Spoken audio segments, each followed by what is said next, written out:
Hi guys, welcome to a new video. Today we are going to one very interesting place, but I think the road to get there is gonna be even more interesting.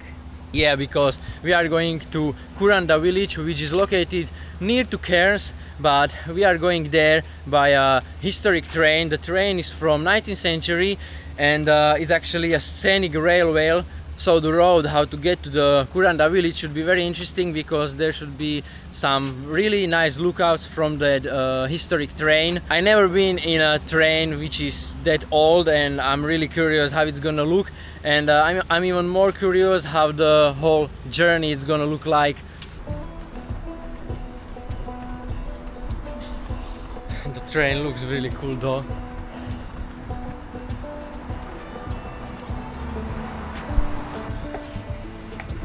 Train from 19th century, so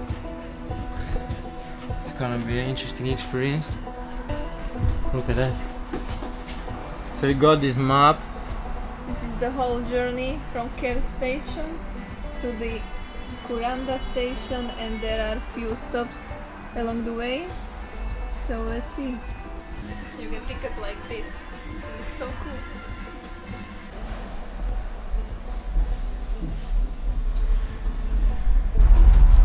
This is actually kind of cool that you can open the windows.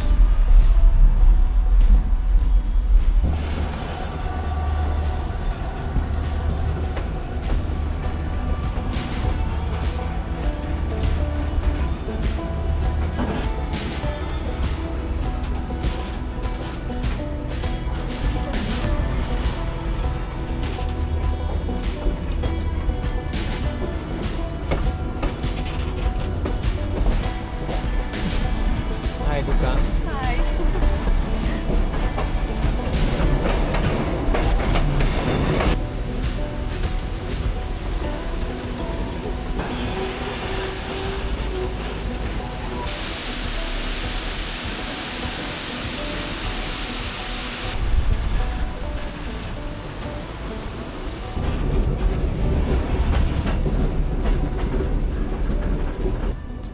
As we cross the next bridge over Surprise Creek, you should feel a lovely rush of cool air. This is a sea breeze which works its way from the coast along the Barron Gorge and up through this ravine. So we just stopped at Barron Falls, and this is the waterfall, but it's definitely much more powerful when it's rainy season. Now the rainy season is ending and there is not much water left. So look at that. This is the waterfall when it's a rainy season, and this is now. That whole rock should be under the water, and now you can see there's just a little bit of water. But it's just a 10-minute stop, so it's really good to step out of the train and check the waterfall. So we are already in Kuranda, and this is the train.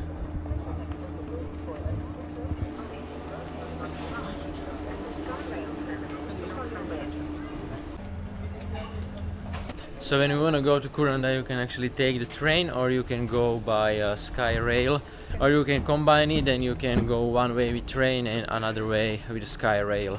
So we chose a return ticket by the train because it seems to be more interesting for us than Sky Rail. I mean, the Sky Rail can be also good, but I don't know, the cabin is closed and basically you are just hanging above the forest while the train is going through that rainforest, through the tunnels and nice lookouts, so it seems to be more interesting for us. Here's just so many souvenir shops. I need to find some magnets for my mom because she's obsessed with them. Plus, when you take the train, it's actually cheaper than Skyrail. The return ticket by the train is $85 and by the Skyrail it's $107. Or you can combine it, that's around $126 I think. And basically here in Kuranda you can visit some wildlife sanctuaries, some parks with animals, and here's a lot of restaurants and souvenir shops actually. I feel like there is not much things to do here in this village. Basically you are paying more for that scenic railway than for visiting this village. I'm also really glad that we have a nice weather because the last days were just pissing all the day. and right now we are looking for some restaurants for some food to eat.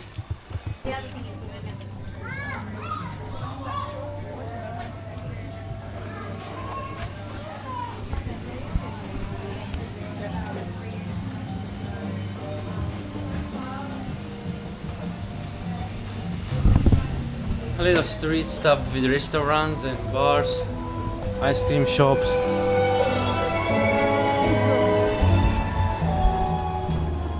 So we are in a Vietnamese restaurant, just waiting for food. I don't really like restaurants because the portion is never enough for me.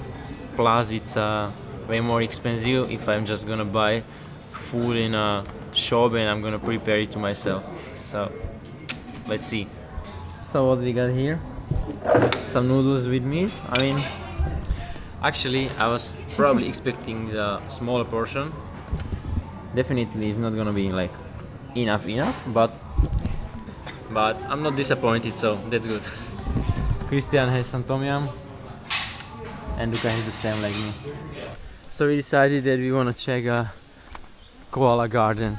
We are in Australia for 3 months now and we didn't see koalas yet, so hopefully today it's gonna be. So it was $22 each to this koala garden, which is like maybe 12 euros. And look at that, there is also a crocodile. Look at that one. But those are small crocodiles. There's a bunch of them. Look at this. This is the mobile camera. Just zoom in and you can see the bunch of crocodiles. I think this crocodile is maybe not even that dangerous for humans because it has such a small mouth. Look at that, those are koalas. Look at them, they are all just sleeping. And there is another one.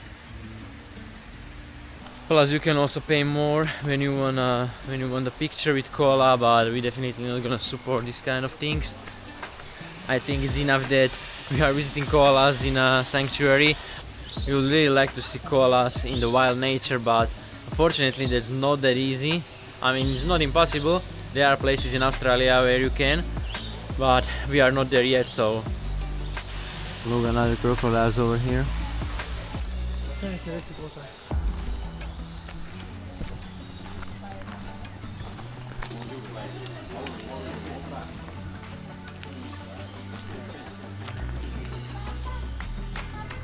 You can really go close to these animals. A little kangaroo. Here is also a couple of quokkas. You can normally see them probably just on the Rottnest Island, which is right next to the Perth. The problem with those animals is that a lot of them, they are actually a night animals, so they are active during the night, and during the day they are sleeping, so they are hiding under the trees, in the tree barks, in some shades. Hey mate.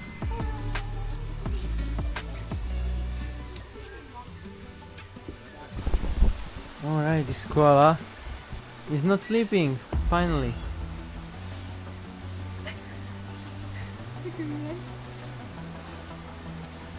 They are really cute. It looks like a big teddy bear.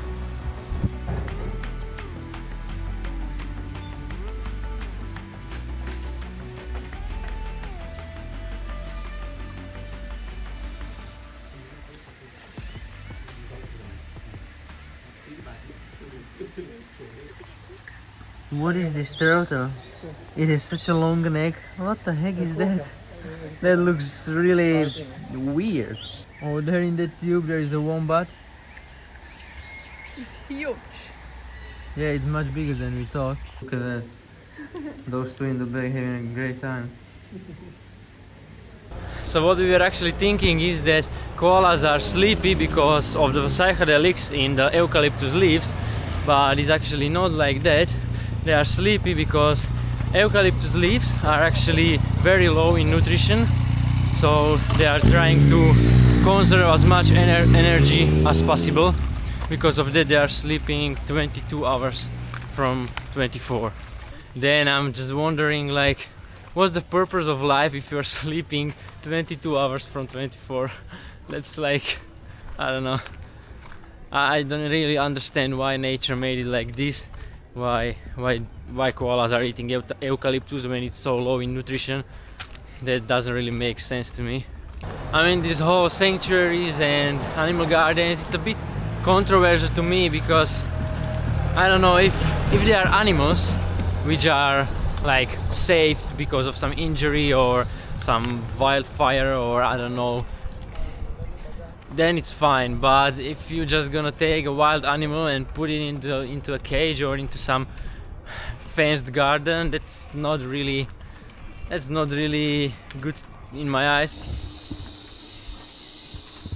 Look at that, a small platypus. We have been trying to find out some information about the animals in this sanctuary, if they have been taken from the nature or they have been saved, but we didn't find any information about it, so yeah. It's actually not called sanctuary, it's called koala's garden, Yeah. so I don't really know, but I think if they were saved, it would be called sanctuary. or And maybe they would like write it somewhere, yeah, because I think they would advertise it, so yeah, so I don't know. We don't know that information, but yeah.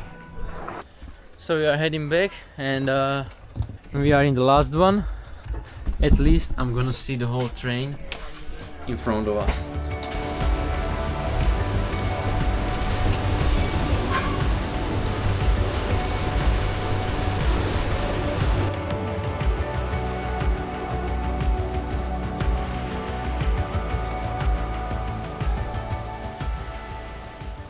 So we just came back from Kuranda village. It was a really nice one-day trip, but the Kuranda village itself, there is not so much things to do. I mean, you can definitely visit that koala garden like us, or there is a couple more things, but I think that the main attraction there is not the Kuranda itself, but the Scenic Railway, because there is a lot of very beautiful lookouts from the train, and the train is from 19th century, so it's a really cool experience. But that's gonna be it for the video. Thank you guys for watching this one, and don't forget, keep living and traveling.